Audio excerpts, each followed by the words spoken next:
In a school, there are 5 teachers A, B, C, D, and E. A and B were teaching English and Hindi. C and B were teaching English and Geography. D and A were teaching Mathematics and Hindi. E and B were teaching History and French. Who among the following teachers were teaching maximum number of subjects? तो अगर यार इस question को solve करते जाते हैं, जो थोड़ा मतलब हाई इंटेलेक्चुअल बंदा होगा वो बोलेगा कि सर मैं इसको वेन डायग्राम से सॉल्व करूँगा, ठीक है। बोले सर हम लोग वेन डायग्राम का बिना सर इसको सॉल्व ही नहीं कर सकते। बोलो वेन डायग्राम का मदद क्यों चाहिए भाई, जो हम लोग पढ़ के इसको बना सकते हैं, तो वेन डायग्राम का मदद क्यों लेना है।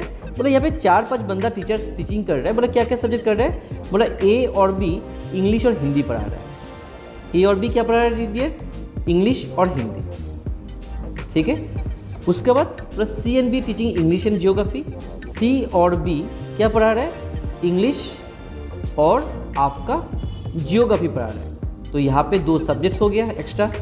D and A R teaching maths and D और ए क्या पढ़ा रहे हैं, प्लस डी और ए मैथ्स और हिंदी पढ़ा रहे हैं। E and B teaching history and France. E and B history और फ्रांस पढ़ा रहे हैं। तो अभी पूछा जाए कौन ज़्यादा पढ़ा रहा है, तो देखिए ए ने एक सब्जेक्ट यहाँ पे पढ़ाया, ठीक है जी।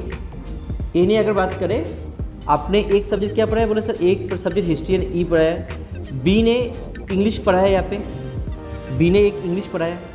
नेक्स्ट उन्होंने यहाँ पे जियोग्राफी और एक सब्जेक्ट पढ़ाया, ठीक है ना। यहाँ पे 3 सब्जेक्ट उसका हो गया, हिस्ट्री इंग्लिश जियोग्राफी हो गया, 3 सब्जेक्ट हो गया, ठीक है।